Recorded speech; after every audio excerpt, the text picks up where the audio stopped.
AI is incredible. It can teach you how to fry an egg and even write a poem, pirate style. Yarr! But it knows nothing about your work. Slackbot is different. It doesn't just know the facts. It knows your schedule. It can turn a brainstorm into a brief. And it doesn't need to be taught. Because Slackbot isn't just another AI. It's AI that knows your work as well as you do. Visit slack.com/meet Slackbot to learn more. The world moves fast. Your workday, even faster. Pitching products, drafting reports, analyzing data. Microsoft 365 Copilot is your AI assistant for work. Built into Word, Excel, PowerPoint, and other Microsoft 365 apps you use. Helping you quickly write, analyze, create, and summarize. So you can cut through clutter and clear a path to your best work. Learn more at Microsoft.com/M365 Copilot.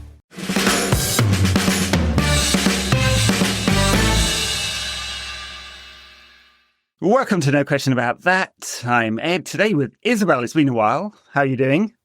Yeah, good. How are you? I'm doing all right. Yeah. It's. I was going to say, it's always interesting in the world of Manchester United. I know it's good, really. Well, Lunar Wolves and fighting for 17th place is not exactly good, is it? No, not particularly. I know. It's funny. I came out of Sunday's game kind of with a feeling a bit, it's annoying to lose, but in the bigger picture, it doesn't really mean much. And I had a whole bunch of people on Twitter go, stop accepting mediocrity, basically. You know, have some standards, which I get totally. No, definitely. I think I have just completely written off the Premier League this season. I mean, obviously, we've still somehow got the Europa League to play in, but I think Premier League wise, I don't feel anything anymore about Manchester United. Obviously, I did on Thursday night, but Sunday, I mean, there was just nothing. The high of Thursday night and just incredible comeback and the passion and of course there's a lot of sort of fan policing going on the internet. Oh, you won a trophy. You don't celebrate winning in the last minute, 3 goals in the last 5 minutes then. See how you feel. Yeah. To Sunday, losing to a really crap Wolves team after... I mean, honestly, United played all right, I thought. I mean, it's their levels, right? It obviously wasn't good enough. And they're just feeling just very flat. Atmosphere was flat. But what I had noticed and what was interesting, today's topic, talking about Ruben Amorim, is how much the fans are still with him. Like, 75% of the songs is the Ruben Amorim song, especially away from home. 100%. I think everyone is aware of, the situation. And I think we've all, we do have to stick with Amorim because he's, he came in not at the start of the season, so he didn't have it handed to him that easily.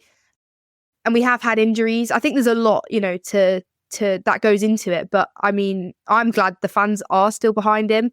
We do still have the Europa League and we've got to go for it. So yeah. I think you got to back the manager at this stage, definitely. Yeah. And that goes for the club as well. So, I'm with you 100% behind Ruben. I think it helps that he's got some charisma and he's a good communicator and he's perhaps too honest with his assessment of what things going on. He's been dealt a really bad hand. I mean, he obviously came into an environment where the season was pretty much already written off when he joined in November, apart from the Europa League.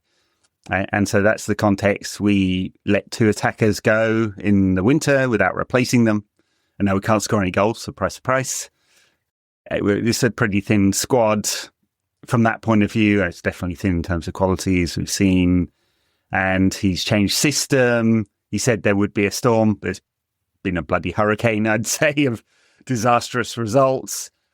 As far as I understand, just from talking to people who are a bit closer to the club than I am, everyone's a bit surprised at the club that it's been this bad, but they're all with him. And then the backing pieces in the summer, like what can United do to truly back this guy? There are limitations with PSR and FFP and all of that, but can we be smart in the summer and get the right kind of players so there are no excuses next season? And I guess the question is, like, how much credit in the bank will he have, right? So if we win the Europa League, big boost. If we don't, next season will have to start well. It will, because otherwise people will start to... If you look at Spurs, nearly 2 seasons into Ange, very similar results to United, it's gone toxic. And would that happen at United? Would people get to the point where they're just kind of a bit fed up, as they were with Eric Ten Hag? It feels like they've got a lot of runway. I don't know. What would it take for you to get fed up? I mean, it's weird because I'm actually not fed up. Obviously, I am disappointed with the results that we've seen this season. I think, everyone is, they're going to be disappointed. But I do think, especially, somehow that we're still in the Europa League, we've got to go for this. And like I said, you've got to back the manager. And I think for me to really turn my head, it would be I don't think I would turn my head if we have a bad performance in the rest of the Europa League. But I just think this is where we've got to go for it. If you want to get the fans behind you even more than they are now, it's go for it in the Europa League. This is our last chance for this season and ahead of next season. And it is really important I'm not thinking we're going to win Europa League, hoping for it. Who wouldn't? But I am obviously very aware of how we have played this season, and it really could go either way. But I think if we can go and win this, it's really important. I really want us to win it. Obviously, we need the money. We need to go into the summer with money to spend. We need these players, and I think you do have to be spending money in the summer for players, for Amorim. You really do. It's not a case of just carry on with these players this season. No, we actually do need to sign some players in the summer for Amorim. Yeah. And then that's what, when we say back the manager, it's the fans being on his side, it's the fans being behind the team, which I really think they are, especially away from home. Yeah. The core, as Andy Mitten would say, the neutrals, he's way off losing, the middle ground. There's people on the internet moaning, of course, but you can find someone to have an opinion of any kind on the internet. But yeah, it's status for the club to win the Europa League. It's money. It's 2 players. Or it might even be, given just how big the money is in the Champions League these days, it might be 2 players plus not selling one of our younger players, like Garnacho or Kobe Mainu. There's a lot of talk about Mateus Cunha today. Looks like United is trying to do a deal for him. Maybe we'll do another one on Cunha at some point. It's a very expensive deal for his output, but it might be a sacrifice. If Ruben really wants this player for the sort of left 10 pocket role, he might sacrifice Garnacho if we don't get Champions League. And so that's it.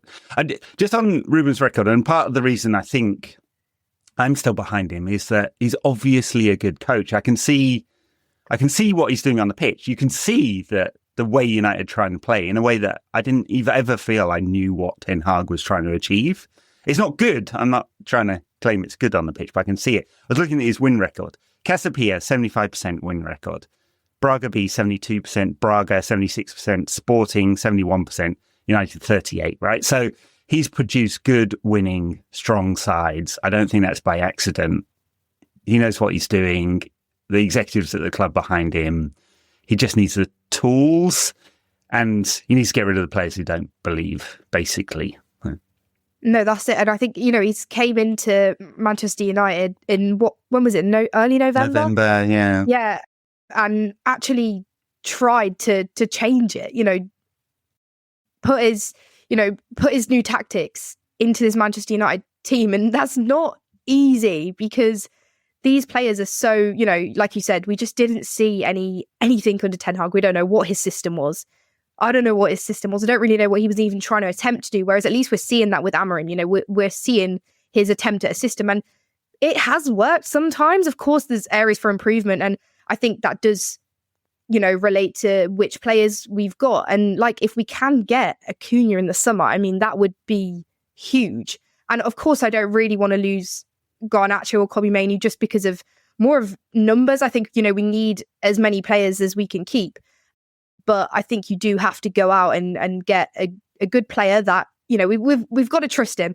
I think you say this for every manager that comes into Manchester United. We wanted to give Ten Hag the players, yes. But I think with Amorim, I see something new.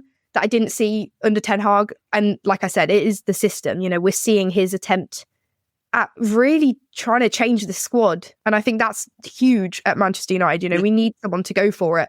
And I would give him a good signing and spend the money, even though it is a risk. But I think you have to back the manager. Yeah. I mean, they heavily backed Ten Hag, the club did. They heavily backed him with what looks now a lot of crap players, honestly. Yeah. And so we have to get that right. It has, Christian Vival's come in, he has very good reputation, especially with sort of younger players in the Red Bull network, where that really was their model, buy a younger player, improve them. Amorim has a great record with playing and developing younger players. We already see that he trusts them. I mean, Harry Amas and Tyler Fredrickson were the two best players on at the weekend, right? I mean, it's a low bar, but he already trusts younger players. We get him the kind of players that will fit the system, especially on the attacking side of things. I think that's maybe a ball-playing central midfielder, maybe a right wing-back too, maybe a goalkeeper as well. We'll see. I'm counting. How many is that? That's a lot. But yeah, get the players that will fit his system, trust that he'll develop them. Then, he'll be gone. If we're 15th this time next season, he won't survive that. Obviously, it's Manchester United. I don't believe that will be the case.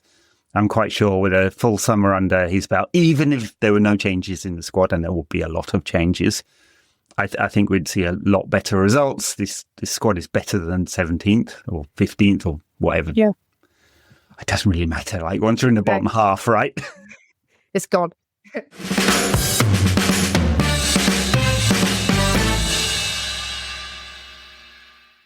I had that dream again.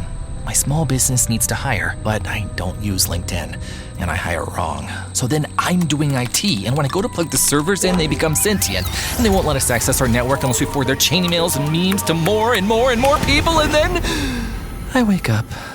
Don't let hiring nightmares ruin your dreams. LinkedIn Jobs' new AI assistant finds and invites best fit candidates to apply, so you can discover talent you may have missed. Post your job for free at linkedin.com/quality. Start hiring today with LinkedIn.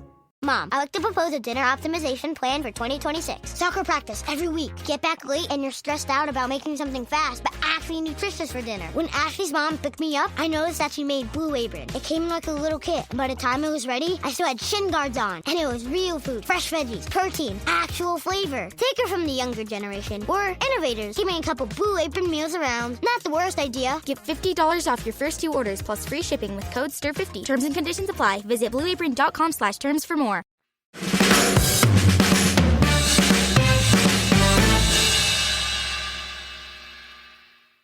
Yeah, I mean, it's shocking, honestly. I mean, you're a fair bit younger than I am, so you won't remember when it was really bad. I remember the 80s pretty well. It was pretty bad. Yeah. I think in Ferguson's first season, we were 13th. Second season was second, then it was 13th again. And that was pretty toxic. I was pretty young and not deeply involved in fan culture until sort of the later part of the 80s. But it's been bad before. We just don't expect it because United become this kind of global, massive club with huge revenues. And we just, as a club, and we know who's at fault, but as a club made some horrendous choices. Now, I think we probably have the right guy, but it's a team effort. And the only thing I don't know about what you think about his song, He'll Turn the Club Around. It feels like a bit Messiah complex. It's not on him alone. It's important, but it's got to be the whole team. It's Barada, it's Wilcox, it's Vivel, it's the ownership group, and Sir Jim, although I hope he doesn't get too involved in day-to-day stuff. Apparently has been quite, but definitely on the football side of things. And Ruben signing off. Give them the tools. I think we'll see something a lot better next season. Yeah, and I mean, obviously, like, I said he came in November, so he didn't have that pre-season last season. So, give him the summer, give him the pre-season, and I have faith in him. I really do. I think I had faith in Ten Hag, but I just, like I said, I think, with Amorim, and you can see him setting his system up, there is definitely, I think he knows what he wants to do. It's just, let's switch it around a little bit. Let's have the summer. We've kind of got to take a step back of what's happened this season. I think, put it to bed and really just go in for next season, train in the summer and go for it, and hopefully get that good signing that is rumoured right now. We'll see. We've got to get the money first. Yeah. I think it's about 70 million euros guaranteed from the group stage of the Champions League. Mm-hmm. United will make max 40 from winning the Europa League if we win it. Mm-hmm. And plus ticket sales, right? That's from the UEFA. UEFA had these two pots, right? There's a prize money, and then there's the rights, the shared rights, the media pool. Both of those are much, much bigger, more than double. In the Champions League, it's 2 million euros a win in the Champions League, and obviously you play a lot of games now. And the group stage format, that it's not just getting in, so you get the 70 million almost guaranteed. You have to be really bad not to qualify for at least the playoffs.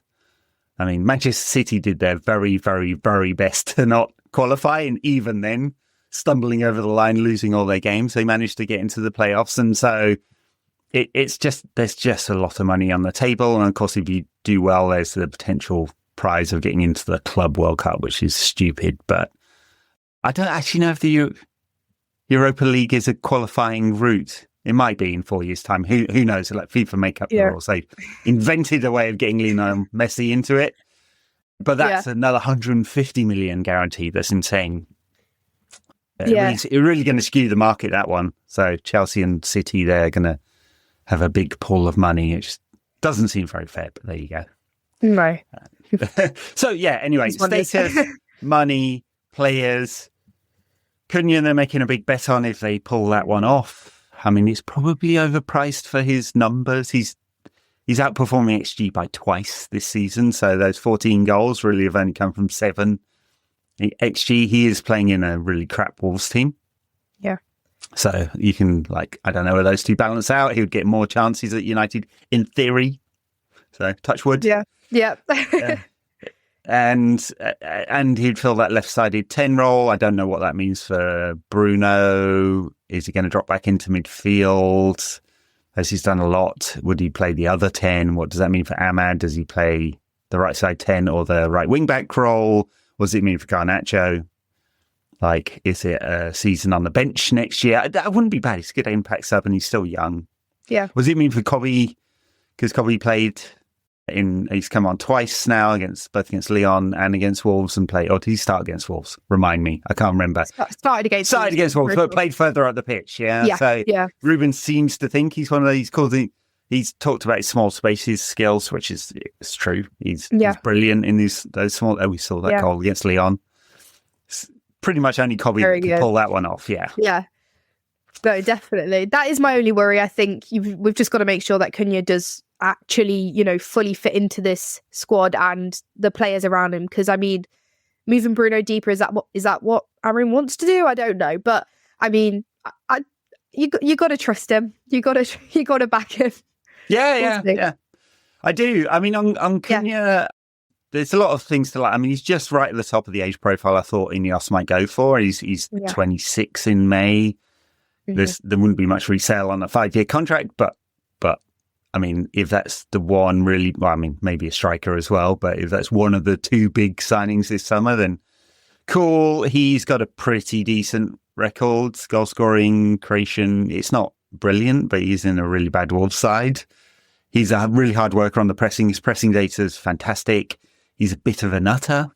I don't mind someone with a character. He likes shithousing, like when he elbowed that who's a Ipswich coach. Punched the Ipswich coach who's got sent off for it. It was great. I like it. I don't mind that. No, we probably need a bit of that, to be fair. Bit of bite. Yeah, you're a couple of bastards in the... We like it, yeah. For sure. I wish there were some more players like that. Especially now we've lost Martinez for a bit. We're missing our player like that. Yeah. Someone who's a bit angry and shows it. A bit of passion. He doesn't love tracking back, which is not horrendous in this system. Mm-hmm. I mean, of course, it's basically what's got Marcus Rashford kicked out of the club, that and some other things, but that's one of the things. Ruben didn't like his application. I mean, he substituted him in one of the European games, didn't he, for not doing the defensive work. I think we might feel a little frustrated with Cunha on that side of things, but it's his attacking output that we're looking at, and Ruben's looking at filling that left side pocket. And he's a perfect tactical fit perfect tactical fit. Yeah, and Premier League proven. So Premier League proven players like that. Yeah, I mean, and actually if you look at the record over the last 10 years, I mean, it's horrendous, transfer record, but there's not been a lot of Premier League proven. We did that one season under Ollie where we bought Wan-Bissaka and Harry Maguire. Was there another one? There's another Premier League player. Probably the wrong price for those deals. Yeah. Not horrendous. I mean, Wan-Bissaka's, he didn't quite work out. I think we'd have felt different if it was 20 million, not 50 million. Same with Harry. If Harry was 40 or 50, not 80, I think we'd have a different opinion. And almost his stock has risen over time, funnily enough. Yeah. So, it has. Yeah. What else would make us feel good about going into the next season? Because, the topic was Ruben Amorim and what would it take to back him or sack him sort of thing. What else does he need, do you reckon? Like, that's a left-sided forward. Should we spend money on a striker? Kind of have to. I think so. I think it's such a shame because I think there's definitely a player there in Højlund, but we just don't see it. There's so many kind of faults that he makes when he's on the pitch. And of course, he's not getting the most service, that he should be getting as well. So we do have to, consider all the factors into that one. But it is a shame. But I do think we need to invest in a striker. But I don't think Højlund should have come in and been the first choice striker anyway. I think we needed probably someone more experienced. And obviously, I know we've got Xerxes as well, but he's not a striker. You don't want Xerxes playing up front in the Premier League every week in, week out. So I would invest in a striker. Not sure who, but I think we need. And probably someone with a bit more experience. I mean, it'd be a hell of a risk. I mean, I guess if we get the Champions League, and then you could do 2 deals. If we were making the assumption that Anthony, Rashford and Sancho will leave, there's still a lot of sort of 10s there, especially if Cunha does come in. But the only striker is Højlund. So is it an experienced one like Osimhen? Very expensive, but sounds like his people are willing to do it. Great forward when he's fit. Yeah. Which is, I would say, a big question mark over him, but, huge talent. Maybe he's grown into his body because he seems to get fewer injuries this season.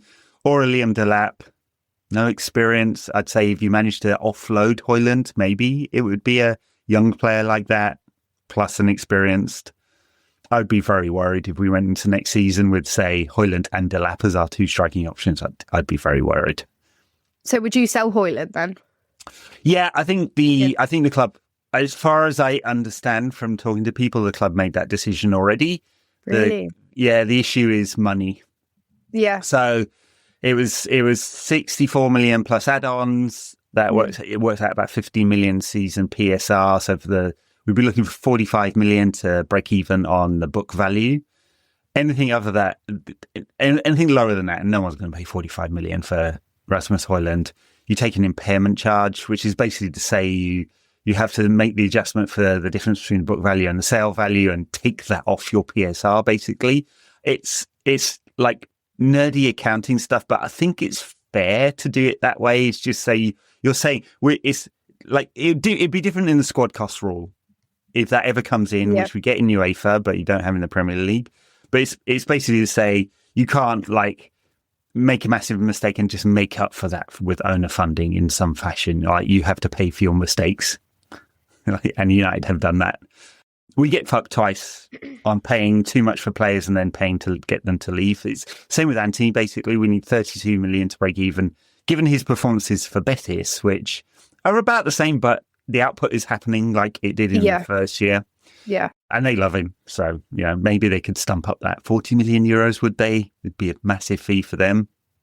Yeah, probably. And Sancho, Chelsea are obliged now. They will finish above 14th, so they're obliged to buy him for between 20 and 25. It'll be towards the bottom end of that because of performance-related bonuses, unless they want to pay us to. And that would be the ultimate embarrassment to me, if they pay us to take him back. So, Jayden, you need to have a long, hard look at yourself and work out what you've done with your life and your life choices, I'd say. Yeah, that's too far. Yeah.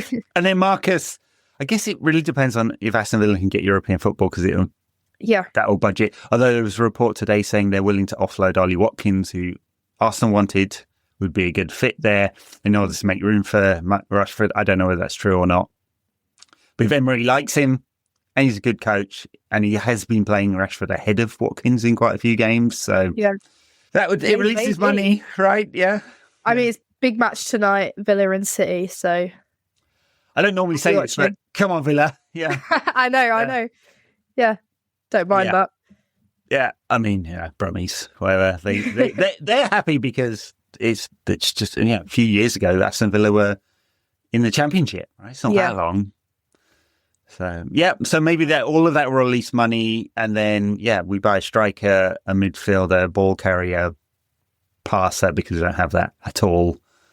A right wing back, honestly, I think we've seen even if Dorgu's raw, his attacking ability to attack or his willingness to do it is obviously and his physicality is a good addition to the side. Yeah, so definitely. All right. We're backing Ruben. I think most of the fans are. My concern would be we get beaten by Bilbao or Spurs in the final. Oh, God, I know. Oh, God, that would be miserable, wouldn't it? Yeah. Can you imagine losing to Spurs in the final and they sack Ange anyway, which they will do? Be awful. Yeah. Uproar. Yeah. Oh, God, yeah. I'd almost rather lose to Bilbao, to be honest. But yeah, I think I would. Yeah, that's my worry. We lose to Bilbao. We don't have the money. We can't get the players that Amorim wants. We don't do enough churn in the squad. Everyone feels really depressed. We end up playing a lot of young players next season because that's the only way to make the books work. And it goes a bit wrong. And by November next year, we're in the same situation where we've lost half our games. And even though we've got a good young coach, he doesn't have the raw materials and people start to turn. So that's my concern. I really hope that doesn't happen. I know. All right, Isabel, it was nice to catch up with you. I know, you too. Yep, and your channel is Talk About United? It is on YouTube. Very good. All very reasonable takes in a world of toxic nonsense, I'd say. Good luck with that. Everyone check out Isabel's channel. If you're listening to us, you can see us on YouTube. Another plug for The Lost Tapes, which is my history series. It was Kino last week. No, the week before last, and Ollie this week, and coming up will be 58 to 68, and that'll round out our first season of that one. If you're listening to us, if you're watching us, you can catch us on all the podcast apps, wherever you get your podcasts. Thank you very much. Thank you, Isabel.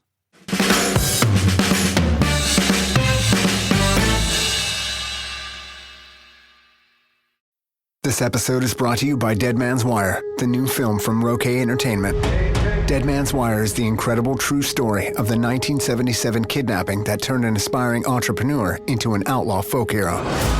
Directed by legendary filmmaker Gus Van Sant, Dead Man's Wire stars Bill Skarsgård, Dacre Montgomery, Carrie Elways, and Myha'la, with Coleman Domingo and Al Pacino. Now playing in select theaters everywhere January 16th.